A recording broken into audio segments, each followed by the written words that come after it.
At the beginning of Assassin's Creed 2, what I wanted is really to change the structure of the missions to, instead of having a main structure, it's to have different structure each time you start a new sequence of missions. There's a story that will be there. They'll drive the missions, surprise you, maybe missions that you start and you think they're going to do something, maybe you'll have a U-turn and do something else instead.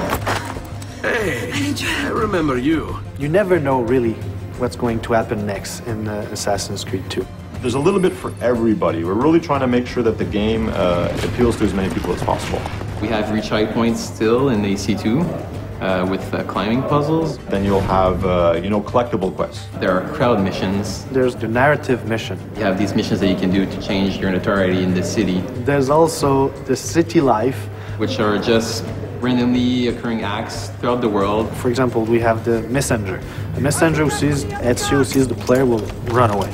So it's up to the player to say, am I chasing him to get the letter he's carrying or not? We have one guy that we call the pickpocketeer. So basically that guy will be able to steal the money from the assassin and start running.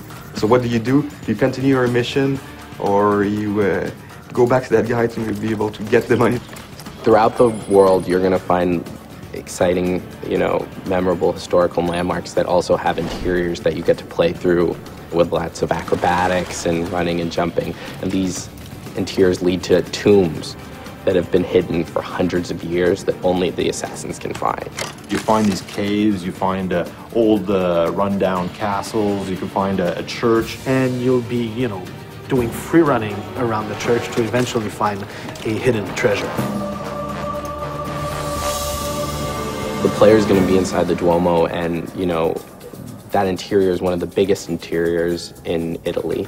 And jumping and climbing through all of it is really going to give you a sense of the awesomeness of this building and your incredible freedom.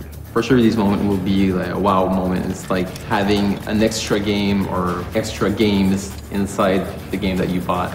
So each missions are different, a lot more variety. So it's not about doing investigation and assassination 9 times. It's really more like each time a mission can lead to a beat-up mission, can lead to a chase, an escape, can lead to an assassination. It's quite overwhelming, the amount of stuff there is.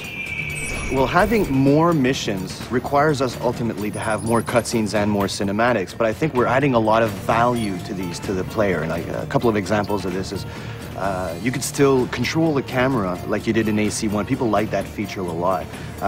We also have mini branching cutscenes where the player will have to interact at a specific time, and this may have 2 different effects. So if you hit the cinematic at the wrong time, then you might just hug a lady, whereas if you hit it on the right time, well, who knows what's going to happen.